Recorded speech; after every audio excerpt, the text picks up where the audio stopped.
hour, I want us now to jump into talking about lupus. Okay, this is Lupus Awareness Month, and with me here in studio, I'm honored to have a lupus warrior joining me.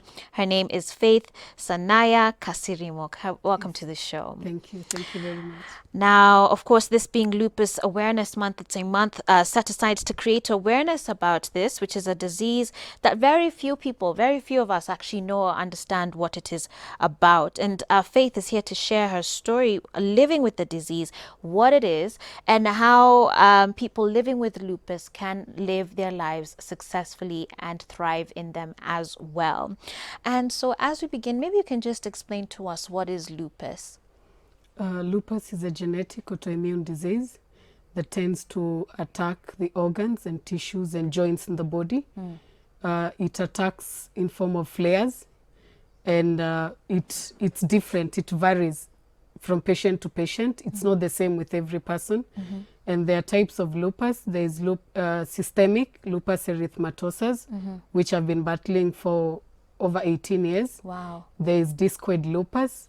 And there's lupus profundus, which is also like discoid lupus. Okay. Yeah. When were you diagnosed with lupus?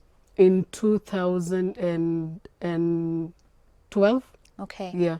But That was like 10 years after I'd already started experiencing the symptoms. Okay. Yeah. So in the 10 years when you started with the symptoms, you just didn't have an idea of what it was? No, I was always in and out of hospital. They couldn't exactly figure out. And okay, I had the craziest of things from, gonorrhea to whatever. And because now when you have lupus, it's your autoimmune is low, your immunity is hyperactive. So when your immunity is hyperactive, you tend not to get these small diseases. Okay. So every test would come out negative. Everything was showing normal, everything was negative. So they couldn't figure out what was exactly wrong. And at this time I was in Uganda, I was in the university. So when I came back home, my joints were very swollen, they were numb and they were always hot. It would be very difficult for me to even make it from my bed to the bathroom. Wow. So I had to come back home. I went for some tests at Aga Khan. And after a series of many tests, they were able to find that I had SLE. But I still didn't know what it was about. Yeah. The doctor told me, you actually don't have arthritis. You have something with, your joints are swelling because of something we call SLE. Okay. So I asked him, so I won't deform? Because now with arthritis, the joints tend to deform. Sure. So he told me, no, with SLE, they don't deform. So I was like, then I'm lucky enough, I would... My joints, I won't deform. Yeah. I wanted, to remain beautiful and all that. And you're beautiful. And I think you're just looking at me like, poor girl, you don't know what you're in for. Yeah. Yeah. And I guess one of the most challenging things about this disease is that there isn't really a known cure. Yeah. I personally didn't know until now in 2013 when my heart failed. And that's when I actually got to know about lupus. Wow. Yes, I had to Google and, with all the crazy things that were going on in my life, I had to find out, what is this lupus? Yeah. Yeah. You talked about your heart failing. Yeah. In 2013. 2013, yes. So what happened? Are you able to now have that managed? Did you have to do surgery? Yeah, what happened I was with treated. At first, towards the end of 2012, because in the beginning of 2012, around February, that's when my joints started swelling. And then in the end of 2012, I started feeling this kind of abnormal fatigue all the way to 2013. Then towards the end of January, I had gone to a friend's place and I climbed a couple of stairs. Okay. So I felt some very painful pain on the left side of my chest. So after some time, I couldn't move from his house for like 3 days. Wow. So after those 3 days, luckily I was with a friend, and the guy is also like he's a family friend. So they were able to take me home, where I went to the doctor, and I did not get the right diagnosis until May, when they discovered that it was my heart. But at this time I was in a very bad condition. I had to be taken to ICU. Wow. And it was really tough. Like wow. between March and May, I had to survive on oxygen on oxygen masks. You know, my only worry would be breathing. Like I'd wake up in the morning, my sister would wake me up, take me from the bed, take me to the bathroom, take a shower. She'd put me on the seat because now I couldn't lie flat. I had to sleep in a sitting position. So it was really difficult for me to actually lie down. Yeah. She would put me on the couch, she'd go to school, then she'd leave my little nephew take care of me until she comes back from school. Wow. She was schooling at USIU. So It's been a hard life. yeah, it's been hard. You know, just to be breathless and to Yeah. be rushed. Yeah. You know, my life was full of ambulances and hospital and oxygen. It was not a pretty sight. Sure. Yeah. Well, we're very glad you're here today. Thank you, thank Oxygen you. free. Yes. I'm breathing perfectly, Yes, thank you God. are. Bless God for that. And considering then that there is no cure at the moment for this disease, so it's a lot of management, right? Isn't Yes, it? yes. Presumably then you're on a lot of different medications, Yeah. and that must add up. Yeah, because we have to be put on immunosuppressants to suppress our immunity. From being hyperactive. Yeah. And steroids, corticosteroids, and other meds like Yeah. hydroxychloroquine sulfate, Yeah. which, by the way, people have been buying from the stores, and they've really hiked the price, thinking that it's a cure for corona. But, you know, there are people actually who need Depend on it. that hydroxychloroquine sulfate, Yeah. and their life depends on it. Yeah. So if anyone out there just, You can tell them right on this yeah, camera. if anyone out there, you have the This one here. This one here. hydroxychloroquine sulfate, Yeah. we kindly ask you to donate it to those who really need it, the lupus warriors all around Kenya. How much Thank is you. the price? How much was it and how much is it now? Personally, I don't use it because I react to sulfur, Okay. but our meds are quite They're expensive. quite expensive. All of them are quite expensive. And you can then imagine, because I don't know what the population of people living with lupus is here in this country, or the number of warriors that we have, but presumably because this is not anything that chooses, you know, based on gender, or I think maybe women are more predisposed, but certainly not by It race affects more or women. class Like or anything. 70% of those Yes. battling lupus are women. Women. Yeah, And 30% are presumably men. there are many women then in low-income areas of this country who Yeah. are suffering from lupus Sure. and are not able to access the treatment. Actually, okay, most people have no idea about lupus, like we mentioned earlier, including doctors. So the people I'd tell, even including doctors, I'd tell them I have SLE, and they'd be like, "What is that?" Like there's a time when I had a lump in my breast, and I had had surgery, but then the lump reoccurred. So I went to a certain clinic next to my home, my parents' home. And so when I went to the hospital and I was telling the doctor and the nurses that I had lupus and it had caused the breast, and they could not believe me. They were convinced that I have a baby, which I have never given birth to date. And so they were like, if a lump appears if it happens to be in your breast, then you must have breastfed. And I was trying to tell them, you know, I've never breastfed. It's just like connective tissue disease, which could be lupus or it could be a side effect of the meds I've been taking. Yeah. Yeah. So there's a lot of ignorance too then. Yes. And lack of awareness concerning this disease. Yes. Are there sort of any concerted efforts that you're seeing in this country that you really salute and applaud what they're doing? Is the government doing enough for it? Or what would you like to see? The government has not really prioritized lupus. And that's why we've been having this awareness thing, so that the government can at least, you know, acknowledge lupus as a disability. Because with lupus, you're not able to work like a normal person. Actually, it's an abnormality of the immunity. It's only that it's an invisible abnormality. Yeah. It's not like being blind or being deaf. But it can drive you crazy. It can put you down. Like for years, I've not been able to work. I had to close down my business. It took me 4 years to graduate. And there's so many other people out there because, you know, they're suffering every day of their lives. They can't work. Even at times getting up just to take a shower is a challenge enough. So there are times when the body just wants to rest. Yeah. And when it's cold, we can't walk. We can't walk out in the cold. And we can't also walk out in the sun because we get burnt by the sun. We have to use our sunscreen like 50 plus, Wow. wear a hat or take an umbrella perhaps. Okay. Yeah. Wow. So considering all of these different challenges, this deficit of information, as we're saying, this being Lupus Awareness Month, what are some of the highlights of the campaign, the awareness campaign that you guys are now doing? Nowadays, when I enter into social media, I see a lot of purple around. Lupus, everyone is creating awareness.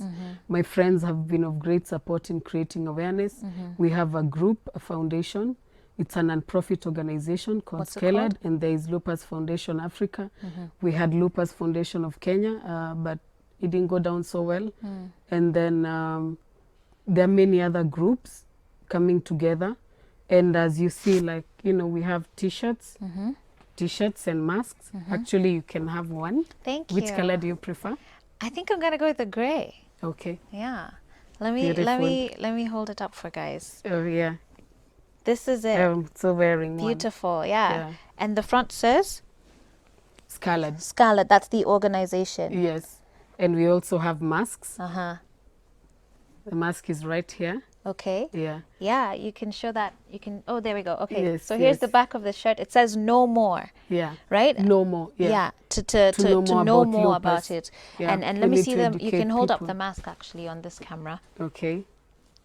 It's Beautiful. right here. And purple is the color. Yeah, purple is for the color. lupus. I love how even your lipstick matches it. Thank you, thank you, thank you. Yeah. And so using the sales of these t-shirts by a lady called Anne, she's a nurse in the US. Yeah. She's the founder of this group. Okay. So she started raising awareness by using these t-shirts.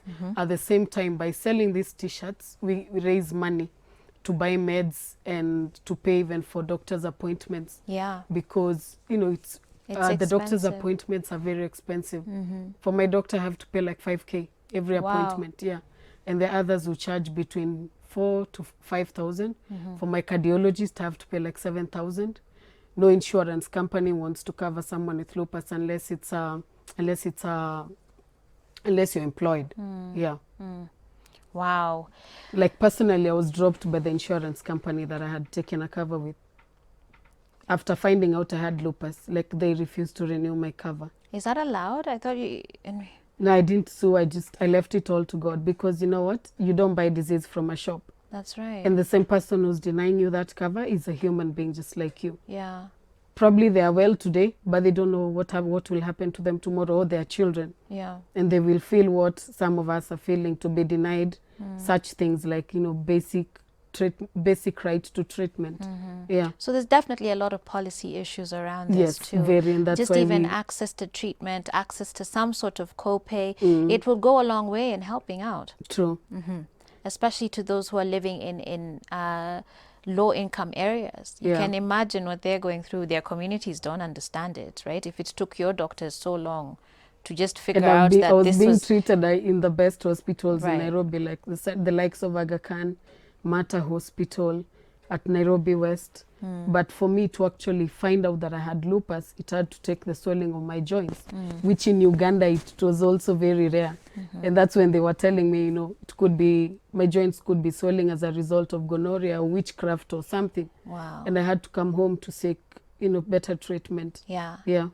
Well, you know, I mean, I feel like you embody your name, Faith. Yes. In many ways, like you have really had to employ faith. Yeah. It's taken a lot of faith. Just in tell me God. about that strength and where you draw that from. Okay, it's actually a difficult story, a bit emotional. And okay, so in the beginning, like I told you, I did not know much about lupus. And when my heart failed, you know, my lungs would fill with fluid, and I had to use the masks. So at some point I was admitted, you know, after a series of going from hospital to hospital, I went to Nairobi West and they tested me for TB. So when I was going back after 3 days to get my results, I met a doctor, a young doctor. So he asked me, here where you've indicated that you have arthritis as your arthritis and in brackets SLE. So he told me, so you have SLE? I told him yes. He told me, stop going to different doctors, because I'd been going to different doctors for like 3 months, not knowing what was really going on, because I'd lost weight. My hair was falling off. You know, I was so thin that, you know, I think the wind would just easily blow me away. So I went now to Aga Khan, I went back to see the doctor that I was supposed to see, a rheumatologist. And I was admitted. Before I saw the doctor, they had to remove the fluid from my lungs. And then after that, I felt better. I went back to Uganda to clear, because I needed to graduate in the November of the same year. So it was really difficult. I kept getting worse. And on my way back, my friend who had booked a ticket for me, had sent a friend to book a ticket for me, did not tell them that I was sick. So getting to the airport, they refused to fly me. Yeah. So I was pleading with them, and at the moment I could not walk. Wow. Like my body could not even digest anything. Like if I took water, it came out as water. If I took Lucozade, it came out as Lucozade. If I took Ribena, same thing. Why if I would they took refuse fruits, to fly you? see the way you can chew fruits? Yeah. When I throw up, they come out in, like, you know, the same way that they were on my bowl. Yeah. If it's a banana, it will go back to being a full banana, a full apple. Yeah, the same way. Why were they refusing to fly They you? thought I was going to die on their flight. And I was like, I can't die in an hour's flight. Just let me go home. I really need to go home. Because at that time, I felt like I had less than a week to live. And I told my friends I need to go home. Yeah. And so I pleaded with them. They refused. And then luckily, I went to Air Uganda, and they actually accepted to fly me. And I had to produce my documents. As for this, am I allowed to mention? To mention? The airline. Let's not. Okay. Yeah. So they had told me to go back, book an appointment with their doctor. Then after booking an appointment with their doctor, he was to run some tests and then clear me for travel, which would have taken me, because now going back, I need another 2 days to rest. Then go to the doctor, then take another 2 days to rest, and then I'll fly back. I would not have made it in time, because now the same, when I flew back, that was on Tuesday. On Friday, I was in ICU. So I didn't have that much time. Yeah. And okay, we've also faced things like rejection, just like they did. And the person that I was actually seated next to, now on this other flight that had accepted to fly me, person I was seated next to, after seeing me, you know, he asked if he could switch seats. I looked terrible. I wouldn't blame him though. I would have done the same probably if I didn't know. Wow. He thought I was contagious. Yeah. Which part of the awareness is the fact that, you know, we need to be accepted. We need people to understand. And we need people to treat us like we are not contagious, because lupus is not contagious. Absolutely. And it's not HIV. Yeah. Because people mistake it for HIV. Sure. People mistake it for other things, which it's not.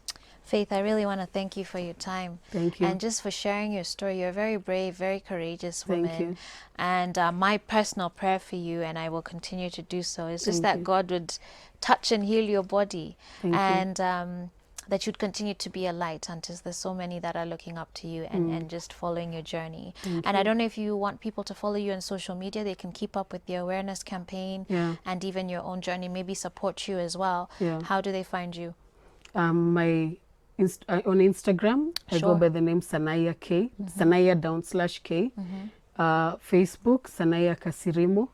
And on just those two. Okay. I forgot my Twitter password. No, no worries. Brain fog comes with a package. No worries. Yeah. Well, thank you very much. Guys, please do follow Clad, is that how you Sanaya. Sanaya. Sanaya K. No. And the organization as well. Oh, SCLAD, yes. SCLAD, yes, as well. And just, you know, to challenge your mind, do some research and understand what this is.